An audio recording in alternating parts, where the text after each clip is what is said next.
everyone. Welcome to the second webinar in our two-part series. I'm going to be your host. My name is Hannah. I'm a senior content marketing manager here at 1E. Been with the company a couple of years now, and as you can imagine, genuinely quite excited and relates a lot to what I do, looking into this employee surveillance technology. So with us today, we have sustainableIT. sustainableIT is a South African technology solutions consulting company. They specialize in ensuring clients get the most value out of their technology investments. And as a 1E partner for 14 years, they've used the 1E platform to access greater efficiencies and enable clients to make better informed decisions, creating long-lasting value, which is something we can all get on board with. So today, joining us from sustainableIT, we have Riaan Venter, who is a solutions architect, and we have Tim James, a director from sustainableIT. Let me hand over to you guys, and you can introduce yourselves. Thanks, Hannah. Good to be here. So I'm based in Cape Town, South Africa. As you mentioned, we've been a 1E partner for many, many years. Been on a very long journey with 1E and really love what 1E does in the space, particularly kind of the new North Star vision for 1E as a DEX solution. So happy to be here and happy to kind of share some views around what we see the market doing in South Africa, which I think is appropriate for pretty much any geography, to be honest. That's awesome. Thanks, Tim. Riaan Venter, solutions architect at Sustainable, based in a very small town called Secunda, also in South Africa. And same with regards to almost a decade and a half now, been playing around with some of the 1E solutions. I've always tended to be the implementer. Back in the day when Night Watchman and Nomad came out. So I think I've pretty much looked at or worked on and supported all of your offerings to date. And our primary focus over the last probably close to 3 years now has been the 1E platform. And we've done some very exciting things with regards to the platform itself and its capabilities. So yeah, eager to dive into this webinar today. Yeah, I mean, it sounds like you've been with us through every phase, you know. You're throwing some names out there, Night Watchman. I'm loving to hear that. It's like watching us grow up through the ages. That's great. Yeah, very much so. Yeah, you're like our old school fan. You've been there from day one. Okay, so maybe we dig into this webinar a little bit and look at the topics. So this webinar is part of a series, as I mentioned, that's based off the back of some ongoing research and a report that we have that's looking into this increase in employee productivity surveillance technology.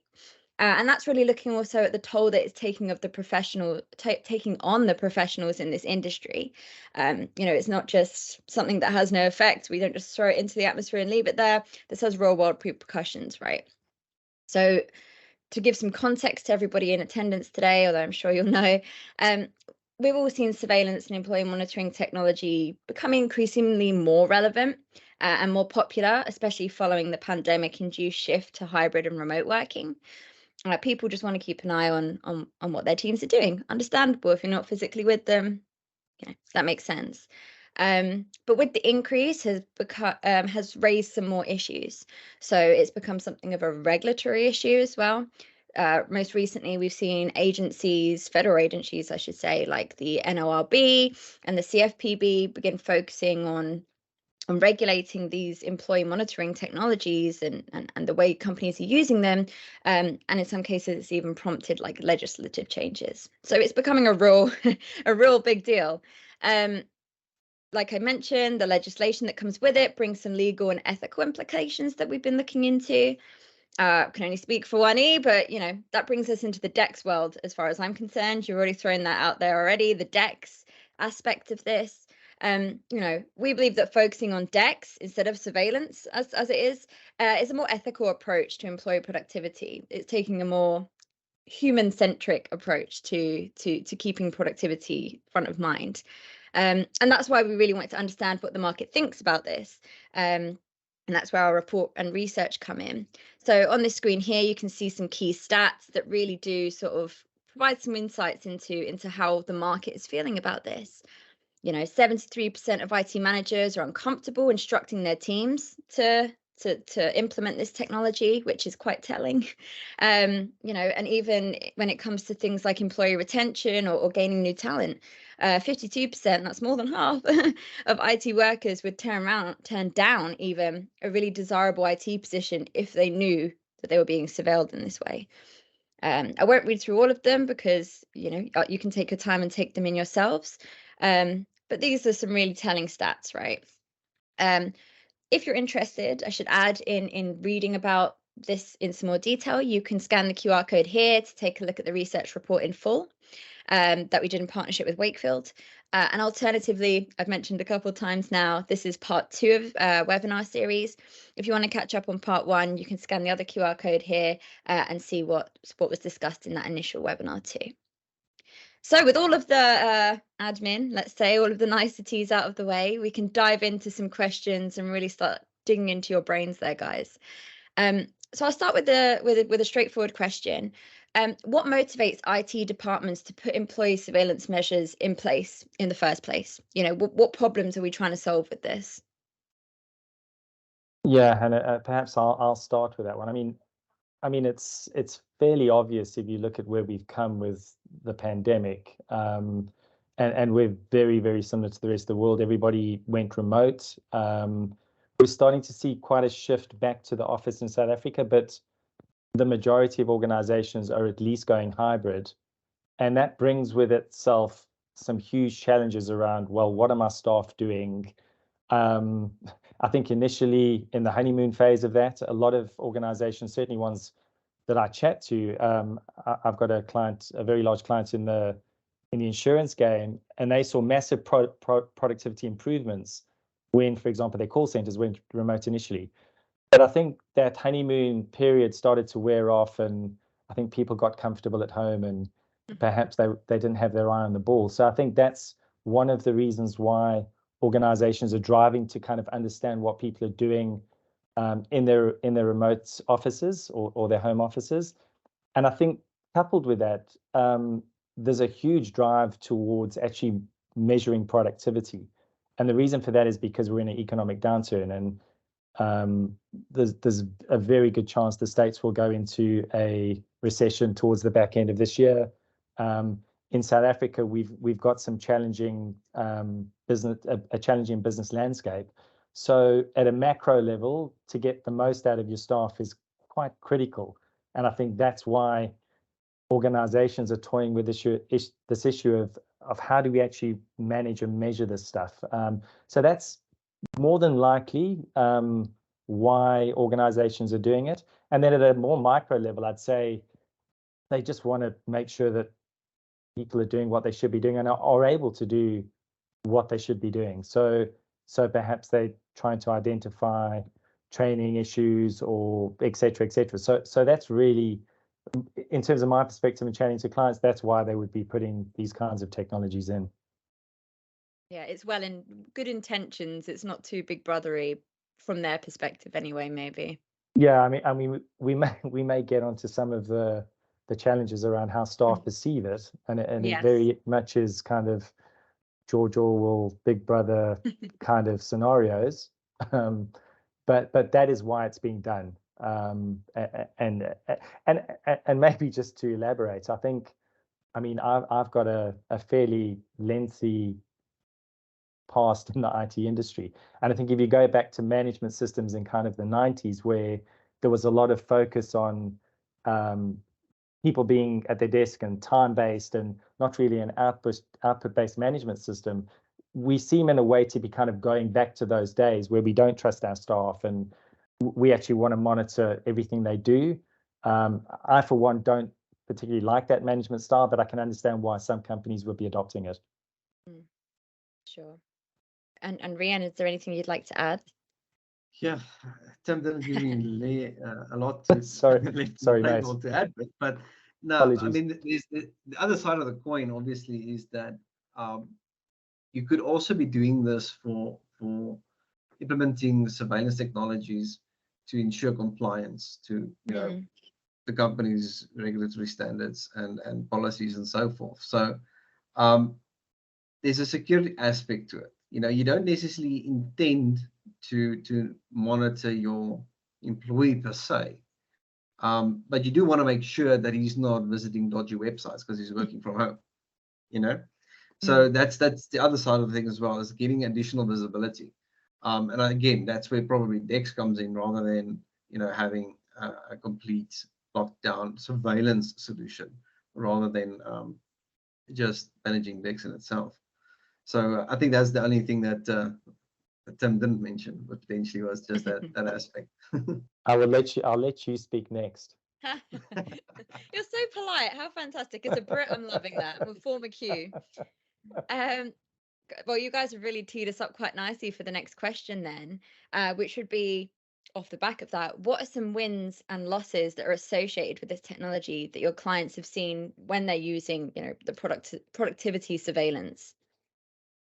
I mean, pros and cons. So surely, I mean, pros, you get, like I said, you get the ability to see what your people are doing, when they're doing it, how often, you know, the amount of time spent actually working versus, you know, watching cat videos on YouTube. So there's a lot of pros in the sense when it comes to from an organizational standpoint. Obviously, if you know that you're being tracked, that does impact your morale from an employee perspective, and the trust that you have with your employer. I mean, I don't necessarily, I can't speak for everybody, but I think I probably speak for the majority of the population, based on the data that you showed earlier in the day, is that I would be really uncomfortable, you know, knowing that there's a big brother over my shoulder, and I have to account for every second of every hour of my 8-hour workday. So yeah, I think it's privacy concerns on top of that. You know, can't speak to the specific solutions, but there are products out there that can essentially turn on your webcam and your microphone, and, you know, people can literally play Big Brother and look and listen into whatever you're doing.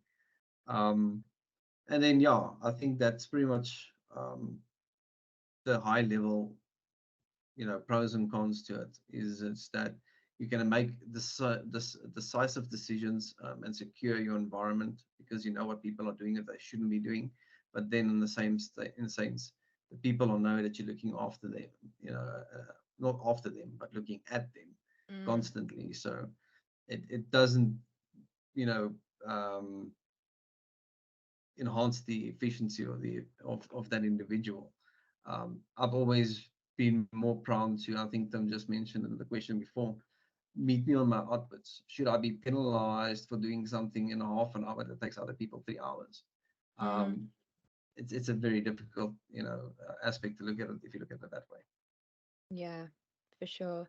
I mean, you've just reminded me of a real world experience like that I can give you here, which is the organization, which will remain nameless, that my mum works for. You know, they brought in this when everybody moved to home working, they brought in technology where you have to clock in and out every time you do a task. If you go to the toilet, even, you clock in and out. And I was just thinking, thank God, one is not like that. You know, it's output based. As long as you're delivering what you need to deliver, that's excellent. But it really struck me as big brothery to even time when you're going to the toilet. And I think it's wild. And you see the knock-on effect, because my mum's like, I'm the only employee that's never been to the toilet in the last 2 years, you know, because it's not a true reflection when you're just surveilling. So You're reminding me now of the Zoom failure of the girl on the toilet, but let's not go into that one. Maybe that's a different webinar that we have. But aside from girl on toilet, I'll hand over to you. Yeah, I think the other thing where this backfires a bit is, I think we shouldn't lose sight of the fact that we're in a world where we've got scarce resource, and certainly we've got scarce resource in SA. I mean, if you want top skills, they either not really readily available, or they're going to cost you an arm and a leg. And these guys, if they've got a choice between going to an organization that is proactive, that is trying to provide the best working environment, that is fun to be with and gives them flexibility, versus an organization that is going to surveil them, look over their shoulder, and monitor them kind of 24/7, it doesn't take a rocket scientist to understand where they're going to choose to work. And I think there's a lot of intellectual capital that these guys have got over organizations now. They're in a much stronger position than they used to be in the past, these top skills. I think employers need to recognize that and make sure that they can attract those skills. So, I mean, that is a word of caution, I would say, with these technologies is you potentially, I think they're going to have their place. I mean, if you've got task workers in a call center type environment and those are just one of them. I mean, I don't want to belittle a task worker by any stretch of the imagination, but in those environments, it could be a horses for courses type scenario. But if you're rolling out these kinds of technologies piecemeal across an organization, I would strongly guard against it, to be honest. Yeah. And just as a curveball question here, in terms of the role that transparency from organizations plays in this, could you maybe speak to that at all? Like how transparent a company should be with its employees and its IT staff and its management staff? This is something we covered in the paper, but I'd be interested in hearing your thoughts there. I think, I mean, if you're doing these things, I think there are legal frameworks in many geographies where you have to disclose that you're doing these kinds of things. I think if you don't do it, you could potentially get yourselves in hot water. So there's privacy issues in places like Germany. I'm not even sure you can adopt these technologies because you've got the works councils. So I think it would be actually quite a bad business practice if you're doing this clandestinely, to be honest. Yeah. Well, I mean, you've jumped the gun there in the best way possible, because it's going to lead me into my next question, which is, what does it look like to deploy this kind of surveillance in different regions? Because, you know, I think even across the states, legislation can change state to state, even, let alone country to country, continent to continent. So, you know, what can you guys add when it comes to this topic? In addition to the Riaan, Germany example, sorry. I know you've worked, Riaan, I know you've worked with one of our clients in Germany, so perhaps you could take this one. Yeah, so I mean, one of our clients essentially got offices all the way from North America through to Japan. So I've been in touch with a lot of different geographies, and for the most part, right now, as you've mentioned, I mean, there is this growing discussion within legislation in general across the globe, whether or not what certain things should be allowed and what not. But as things stand today, it's actually fairly simple to get this deployed, because I think it's one of those things that you mentioned is just gaining momentum right now. The biggest issue, yes, definitely, surely was Germany and the works councils. You're not even allowed to send an email almost as the employer to your employee if it hasn't been vetted. They're quite diligent. Oh, I think we've just lost Riaan. Yes, I think we've maybe lost the signal a little bit there. I think maybe just to add to that, I think if you look at kind of frameworks like GDPR, in South Africa, we've got something called POPI, which is the Protection of Private Information Act. I think depending what you're surveilling, you potentially fall foul of those protocols as well, or those frameworks, or those pieces of legislation. Because if you're looking at private information on somebody else's screen, for example, or have the ability to get into that information, that could be a violation of these legislative frameworks. So, I mean, I'm not saying all of the technologies do this, but some of them certainly have these abilities. So I think that's the only thing I would add to what Riaan's saying, is that just make sure if you are deploying these kinds of tools that you understand what the implications are from a legal point of view. But certainly, I mean, I would definitely be disclosing it to my employees. Yeah. Yeah, absolutely. Once again, this really nicely leads us into the next question, which speaks to the effects that transparency is going to have.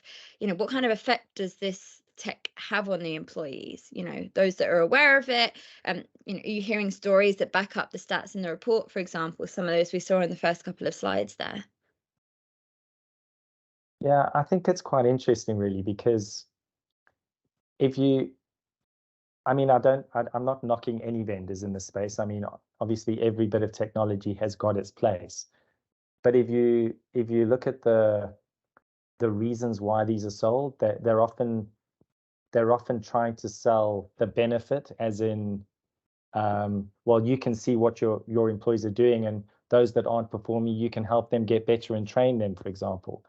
I think that's all well and good, but we all know the reason why they're doing it. They're doing it to make sure people are doing their job. And there's many other ways to understand whether a particular employee needs additional training. You don't need surveillance technologies, and you could very easily do it through an output-based measurement system. So I think therein lies the problem, and I fail to see how this can be in any way positive to an employee. Certainly could be positive to an employer, but I can't see how these technologies in any way could be beneficial. And that's just really my perspective on these particular technologies. I think to add to that, what you're also trying, well, not trying to do, but essentially one another fallout of this type of approach is that you are brewing a workforce that doesn't trust you and needs to get creative by tying their mouse's cable to a fan, for example. I mean, how many posts did we not see during the pandemic? People getting very creative with having a hamster cage on top of a keyboard, and hamsters running around on keyboards to generate keystrokes and all that sort of stuff. So it's in no way, again, just to emphasize what Tim is saying, there's no positive that I can possibly think of. You've broken the trust, and you're essentially asking a way for your employees to be dishonest with using all sorts of methods into appear busy if they wanted to go and have a quick snack or whatever the case may be, Yeah, I mean, I suppose, sorry, Hannah, carry on. No, I was just going to say, not to incriminate myself, but once upon a time I worked in a call center style job and they tracked your phone times. So I used to just call around switchboards, because if I couldn't get hold of someone to build up the phone times, I would just be calling switchboards and, just to get the numbers up. So you're right, it breeds this culture of finding hacks almost. And funnily enough, our research did show that a lot of IT teams said they would quite happily break protocol to help their colleagues understand ways around the surveillance. So It's human funny. nature. Yeah. Yeah, camaraderie. Sorry, please. We spoke. Yeah, over no, each- I was kind of about to say this, a similar thing. I think, but I suppose if you look at it from a productivity point of view, you may initially get productivity gains because it's a new thing. But I think once people start to learn the system, I think you'll find your productivity gains actually start to dissipate, because exactly that, people will try to just cheat as much as they can to ensure that they meet the metrics. And I don't think that's in anyone's interest, to be honest. No, I agree. Well, with that in mind, then, we've highlighted some of the potential challenges. What are the alternatives to this employee surveillance then? I mentioned before, more ethical approaches to employee productivity. What other ways are there to help improve this? Yeah, Riaan, do you want me to go and then you come in, or do you want to start? So I think, well, because I actually had a discussion within one of our clients earlier this week around the similar topic, and it's clear that. So let me just get the question. So what alternatives are there, against surveillance? I mean, it's simple. Have a clear expectation and goal from your employee, right? What do you expect from him? Does he meet those expectations? Your KPIs, make sure those things are up to date and they are flexible and they empower and embrace and motivate your staff, right? Don't try and put them into a position where, like I've said, you have to account for every single second of an 8-hour day. The other thing that's also is that you could potentially do is offer flexible work arrangements. We've seen that in some of our customers, where you could potentially have, depending on the the position of the employee in the organization, where they will work outside of normal working hours, because they just don't necessarily need to do those tasks alongside colleagues working a normal day-to-day type of scenario. So you have to really try find a way to motivate them through even just recognition. This is not something new. I mean, I've had from my, let's say, nearly to a decade and a half of experience. I was a manager to a large team for probably half of that time. And at least from my personal experience, that's how I used to manage my team. They knew what they needed to do. If they didn't meet it, yes, there would be repercussions, but it's never bringing down the hammer constantly. Rather find out why wasn't he able to do that, in the time frame given, and give the guy or the person the opportunity to be better, essentially, next time. Learn and coach rather than play big brother. I don't know. That's what I have to say on that. Yeah, I think maybe to elaborate on what Riaan said as well, Hannah. I think there's two elements to this. I mean, the question goes to productivity. So first of all, kind of what is your management and measurement system, which is output based. So that's first prize, and that's just general management stuff. I think in terms of the other element, which is a tech element, is, well, are you giving that person the best device for the job that they're doing? Are you ensuring that it's healthy? Are you ensuring they've got access to a network? Is that device patched? I mean, those things obviously, I mean, let's not pull any punches. Obviously, talk to Wani's Deck story, but those things are really important. In order for me to be productive, I need a device that I can do my job with. And I think ultimately, if you're not doing that, and particularly in a remote world, that becomes challenging. So very much the Deck story is important in my mind in this space, because if we aren't giving people the best opportunity to do their jobs, well, they're not going to do a good job, are they? If you've got devices that take 5 minutes to boot up in the morning, or have been patched during the day, and you lose half an hour on a patch cycle, or whatever it may be, and I'm using some silly examples there, and you've got multiple calls to a service desk on the same device constantly, and you're not auto remediating those issues. I mean, I think as professionals, we should be giving our staff the best opportunity that they can have to do their jobs. And for me, that is far more of a sound investment than actually surveilling someone. You can surveil someone as much as you like, but if they can't do their job, they still can't do their job. It's as simple as that. So those are the two things that I would talk to when we talk about how do we make people productive. Yeah, absolutely. Almost in a nutshell, there is software and technology you should be prioritizing above surveillance software before you start thinking about before we go to the final plan B. Yes. Okay. Yeah. Well, I mentioned a nutshell there. Maybe we can round things off today by just asking you, what's the best advice you could give IT leaders who really want to prioritize employee productivity at their organizations? What's one piece of advice you could give them to really move ahead with that? Yeah, I mean, perhaps I've already just said it. Yeah, I was thinking. I think understanding who needs what's in an organization. So this concept of personas, for example. So who are the people in my organization? What do they do? What tasks do they do? And do they have the right tools at hand to perform that task? Do they have the right connectivity? Do they have the right applications on their devices? Are those applications performant?